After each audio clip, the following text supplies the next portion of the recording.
मौन, ध्वनि की अनुपस्थिति नहीं, बल्कि वो जो आत्मा पर दबाव डाल दे। व्यास, जिन्होंने वेदों को व्यवस्थित किया, दर्शन को स्वरूप दिया और सभ्यता की पटकथा लिखी, उन्होंने सब कुछ पूरा कर लिया था सिवाय अपनी शांति के।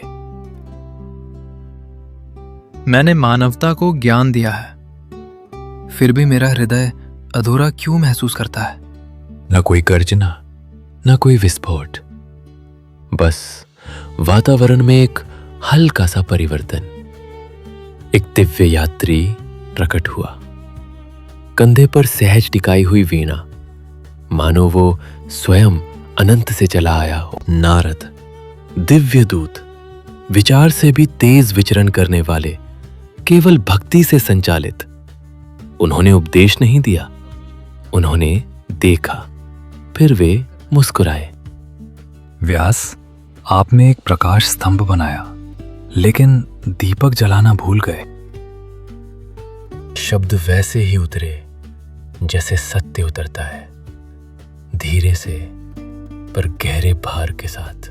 आपने कर्तव्य समझाया, वैराग्य, दर्शन, पर आपने प्रेम से परम पुरुष भगवान कृष्ण का पूर्ण महिमा गान नहीं किया। ज्ञान मन को सूचित करता है, पर केवल भक्ति ही आत्मा को संतुष्ट करती है। यही कारण है कि आपका कार्य पूर्ण है, फिर भी आप स्वयं को अपूर्ण महसूस करते हैं। मानो नदी सुन रही हो। मनुष्य यंत्र नहीं है, वे निर्देश पुस्तिकाओं से जीवन नहीं जीते, वे संबंध चाहते हैं, दिव्य करुणा की कथाएं, दिव्य सौंदर्य, दिव्य प्रेम। उन्हें ये दे दीजिए और आप स्वयं को भी तथा उन्हें भी उपचार देंगे। व्यास की व्याकुलता धीरे धीरे मिटने लगी। अब मुझे क्या करना चाहिए? भक्ति पर पूर्णतः केंद्रित एक ग्रंथ की रचना करो। भगवान श्री कृष्ण के नाम, गुण और लीलाओं का वर्णन करो। दर्शन को व्यक्तिगत बना दो, ज्ञान को प्रेम बनने दो। जब ज्ञान गाता है, हृदय जाग उठते हैं। उसी क्षण व्यास समझ गए। उन्होंने सत्य के महासागर का वर्णन किया था, पर कभी संसार को उसकी मधुरता पीने के लिए आमंत्रित नहीं किया। वे धीरे धीरे उठे। जो भारीपन पहले उनके चेहरे पर छाया हुआ था, वो मिट चुका था।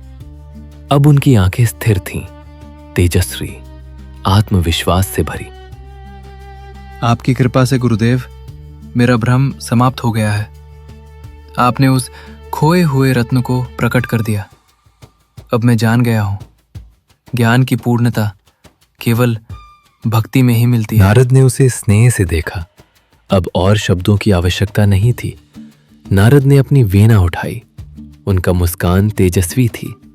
वे फिर सरस्वती नदी के किनारे बैठ गए, पर अब उनका आसन अलग था। उनके चेहरे पर उद्देश्य की चमक थी। उनका हृदय पूर्ण था, उनका मन निर्मल था। उन्होंने आंखें बंद की और भीतर से भक्ति प्रवाहित होने लगी। उनका हाथ चला और प्रथम श्लोक प्रारंभ हुए। संकलित नहीं, अनुभूत। वातावरण शांत आनंद से भर गया। नदी और उज्जवल बहने लगी। एक संतुष्ट शिष्य, एक प्रसन्न गुरु और एक संसार जो दिव्य प्रेम के अमृत को प्राप्त करने वाला था।